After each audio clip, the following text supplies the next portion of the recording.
Поливок – самая ранняя стадия демогоргона, всего около 15 сантиметров в длину. Это похожее на головастика существо с гладкой кожей, 3 лапами и крошечным хвостом. На этом этапе оно выглядит почти безобидно.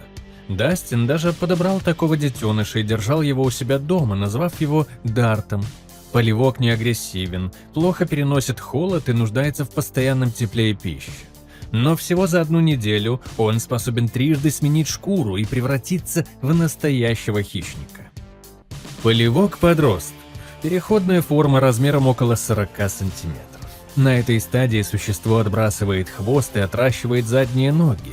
Тело меняет цвет с красно-зеленого на темно-зеленый и резко набирает массу. Именно здесь у него впервые проступает та самая лепестковая пасть – главный признак демогоргона. Существо становится плотоядным и ненасытным. Так Дарт съел кота Дастина. На этой стадии оно теряет всякую привязанность к хозяину и начинает действовать инстинктивно, ища укрытие и пищу для дальнейшего роста. Это последняя милая стадия. Дальше начинается монстр. Демопес – подростковая форма демогоргона ростом около метра в холке. В отличие от взрослой особи, передвигается на 4 лапах, что делает его невероятно быстрым и маневренным. Охотится стаями, способна одолеть взрослого человека и преследовать жертву по любой поверхности. Кожа уже достаточно плотная, чтобы выдерживать ружейный огонь, а пасть раскрывается на 4 лепестка с рядами острых зубов. У них развит исключительный нюх. Демопес способен учуять каплю крови с большого расстояния. И еще одна важная особенность. Все демопсы связаны общим разумом, как муравьи в муравейнике. Когда стая лишается этой связи, они погибают одновременно. Демогоргон – финальная стадия эволюции монстра, около 3 метров в высоту. Это двуногий гуманоидный хищник с мощным телом, длинными когтистыми руками и пастью, раскрывающейся на 5 лепестков с сотнями острых зубов. Он передвигается между измерениями, открывая порталы между миром людей и изнанкой, и обладает зачатками телекинеза. Его кожа выдерживает выстрелы, ножи и удары, а слабостью является только огонь. Демогоргон обладает сверхчеловеческой силой. Он легко срывает с петель стальные двери и может одной хваткой удержать взрослого человека в воздухе. Под Хоукинсом образовалась целая туннельная сеть, следы их охоты. И как у муравьев или у пчел, у этого вида есть свой мозговой центр, но о нем чуть позже. Демолетучка – летающее существо изнанки с телом около 60 сантиметров и размахом крыльев около 1,2 метра. Это родственный демогоргону вид, но в отличие от него он способен к полету, единственный летающий обитатель изнанки. Тело покрыто кожистой шкурой, на конце хвоста щупальца, которыми летучка обвивает жертву и режет плоть. Демолетучки нападают стаями, как стервятники, и опасны прежде всего числом. Их жертвой стал Эдди Мансон, которого они растерзали целой стаей. Они не выживают вне изнанки, а их кровь, как и у других существ этого мира, черная. И так же, как демопсы, эти твари связаны общим разумом, но к их хозяину мы еще вернемся. Орда тыкв. Растительные мутанты, появившиеся на ферме в Хоукинсе зимой 1985 года. У них голова из живой тыквы с пастью, полной острых зубов, а тело состоит из лоз, образующих худощавую гуманоидную фигуру. Сверху из черепа торчат хватающие лозы, которыми существо ловит жертву. Они появляются десятками и нападают группами, заражая урожаи людей вокруг фермы.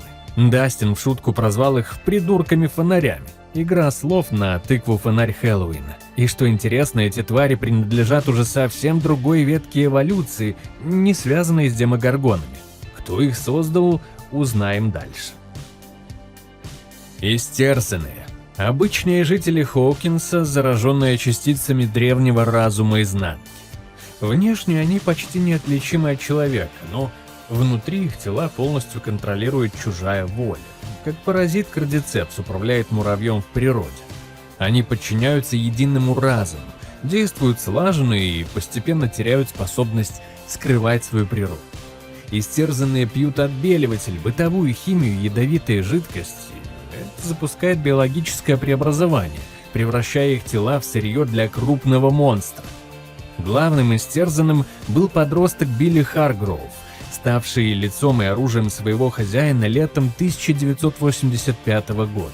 Когда тот призвал всех истерзанных в литейный цех, их тела были расплавлены и слиты в единое целое. Вы скоро увидите во что.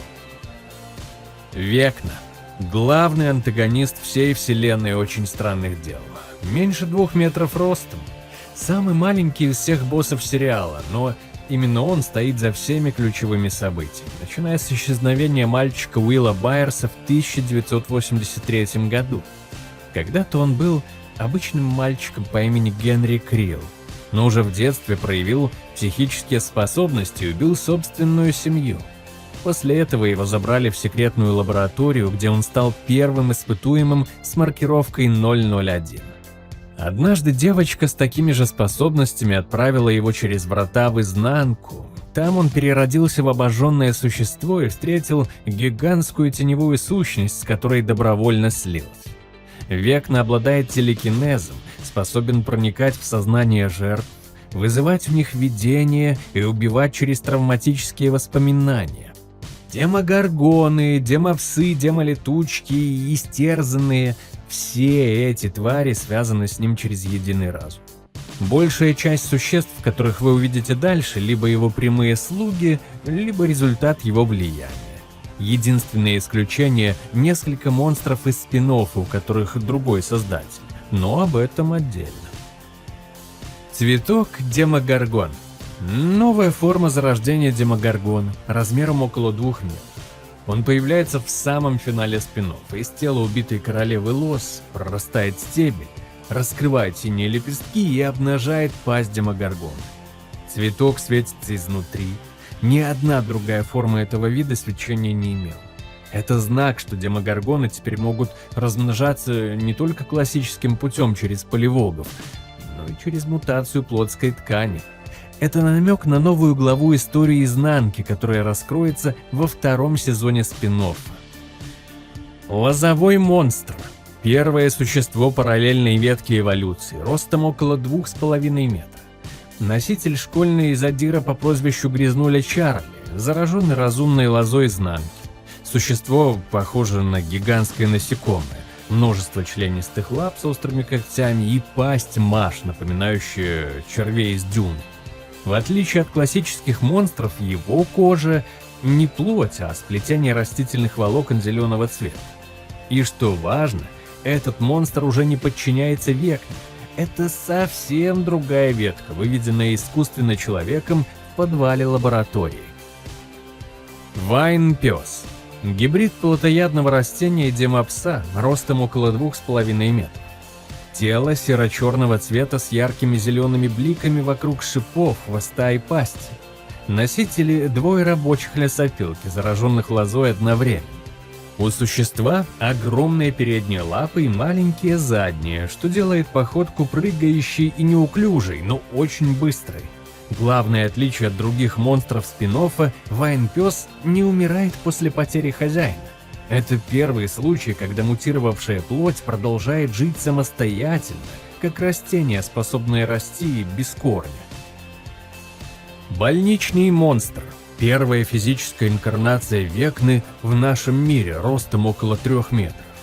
Помните истерзанных, которые пили отбеливатель? Вот для чего. Их тела были превращены в сырье, а 2 из них, Тома и Брюса, слили в единую живую массу. Существо состоит из плоти, костей, хрящей и крови, постоянно перетекающих и меняющих форму, как ртуть. Оно атакует, выпуская длинные кровавые щупальца и способно воспроизводить голоса своих жертв, чтобы заманить добычу. Впервые появилась в больнице Хоукинса. Это эмбрион гигантского старкорского монстра. Увидим его уже скоро. Альфа-демогоргон. Особо крупная зрелая особь ростом около 3,5 метров. На полметра выше обычной взрослой особи. Это самый большой демогоргон, показанный в сериале. Его удерживали в советской тюрьме на Камчатке. Советские ученые кормили его пленниками с 1984 года, чтобы превратить в биологическое оружие. Заключенных выпускали против него на арене, как гладиаторов в Риме. Камчатский демогоргон убил десятки людей, прежде чем шериф Хоппер обезглавил его мечом во время бунта. По одной из версий, существо было перенесено сюда через секретные советские врата под торговым центром в Хоукинсе. Как и другие демогоргоны, эта особь подчинялась Векне. Снежная акула. Главный хищник первых эпизодов спин-офф, длиной около 4 метров. Она передвигается прямо под снежным покровом Хоукинса, точно так же, как акула в воде. На поверхности виден только ее спинной плавник. Носитель скрывается внутри. При разрезе живота акулы оказывается, что она и человек-носитель одно целое. Гротескная биомасса плоти и лозы. Акула хватает жертву с поверхности и утаскивает под снег с молниеносной скоростью. Это тактика охоты, точно как и у акулы из челюстей. Хищник скрывается там, куда нельзя заглянуть. Дастин окрестил ее снежной акулой, и название прижилось. Аболет. Самый крупный мутант-перевертыш в спин-оффе, ростом до 5 метров. Носитель школьницы по имени Розарио, заразившаяся на конкурсе по поеданию пирогов из мутировавшей тыквы. Главная особенность Аболета – гигантская башка-пасть, занимающая большую часть тела, и крошечные ножки снизу, как у головастика. Он передвигается по воздуху, цепляясь огромными лозами за деревья, как паук на паутине. Но настоящая фишка Аболета – способность менять форму после каждой смерти. Команда побеждает его в форме скорпиона, в форме динозавра и в виде гигантского тыквенного монстра. Это отсылка к «Нечто» Джона Карпентера. Старкордский монстр – гигантская плотская инкарнация истязателя разума, ростом более 6 метров. Помните больничного монстра из Тома и Брюс? Это его взрослая форма. Существо, созданное из расплавленных тел истерзанных, десятков людей и крыс, биологически переработанных в единую массу плоти, костей и хрящей. По форме напоминает гигантского паука. Длинные когтистые лапы, 6 конечностей, пасть с круглыми рядами зубов. Чудовище практически неуязвимо. Его кожа выдерживает выстрелы, взрывы и удары, но смертельно боится огня и тепла. Ради удовлетворения своего голода старкордский монстр охотился на людей в торговом центре летом 1985 года. Это полноценный аватар Векны на Земле. Его рука, его пасть, его тело в нашем мире. Королева Лос. Финальный босс спин-офф. Гигантское существо около 11 метров, обитающее в подземных туннелях под Хоукинсом. Это лоза изнанки, мутировавшая под действием искусственной зеленой сыворотки, эволюционировавшая в королеву матку. Все остальные монстры спин-оффа, снежные акулы, орда тыкв, Аболет, вайн-псы и ее прямые потомки. Она управляет ими через свой собственный коллективный разум, отдельная система Векны. Если Векна – мозг своего улья, то она – мозг своего. Две независимые колонии в одном Хоукинсе. И что интересно, ее создал не Векна, а человек, бывший работник лаборатории по имени Дэниел Фишер. Когда Фишер накормил ее несколькими дозами зеленой сыворотки, королева мгновенно увеличилась в размерах и проглотила его самого. Чувствительна к свету, герои убили ее из самодельной лазерной пушки. А теперь возвращаемся к Векне и его главному телу. Истязатель разума паукообразный. Главная и самая известная форма этой сущности высотой около 15 метров. Это не материальное тело, а облако из черной пыли и теней бездны, принявшее форму гигантского паука с 6 ветвящимися лапами и удлиненной огнеподобной головой. Векна сам придал ему этот облик, вдохновившись своей детской любовью к черным вдовам. Вокруг сущности постоянно клубится серебристо-черный туман. Это форма – командующий центр для всей армии Векны. Демогоргоны, демопсы, истерзанные, демолетучки – все подчиняется именно ей. Истязатель разума не нападает физически, он управляет другими и распространяет свое влияние через споры и одержимость, как пчелиная матка управляет своим ульем. Финальная инкарнация. Итоговая форма, в которой истязатель разума и Векна слились в единое целое ростом около 20 метров. Внутри гигантской паукообразной туши скрывается человеческое тело Векны, ставшее ее ядром, как капсула пилота внутри огромного робота. В финале 5-го сезона выяснилось, что Векна с детства добровольно отдал себя теневому существу и стал его частью. Они одна сущность, а не правитель или слуга. Эта форма обладает всей силой истязателя разума и всеми психическими способностями Векны одновременно. Телекинез, видение, контроль коллективного разума, способность пробивать стены реальности – это и есть кульминация всей истории изнанки. Финальный босс, в котором сошлись две сущности, мучившие Хоукинс с самого 1983-го. Древо боли. Самая огромная структура во всей вселенной Stranger Things, высотой около 50 метров. Это гигантское дерево-сооружение, растущее в самом сердце бездны, родного измерения всех монстров изнанки.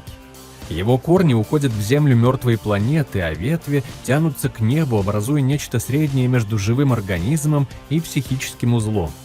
В древе боли Векна заточил похищенных детей Хоукинс, превратив их в психические сосуды для слияния миров. Само древо – физическая манифестация Векны в бездне, его тело, корневая система и трон одновременно. Когда 11-я разорвала связи древа в финале, обрушилась вся система коллективного разума. Векна и все его слуги погибли разом.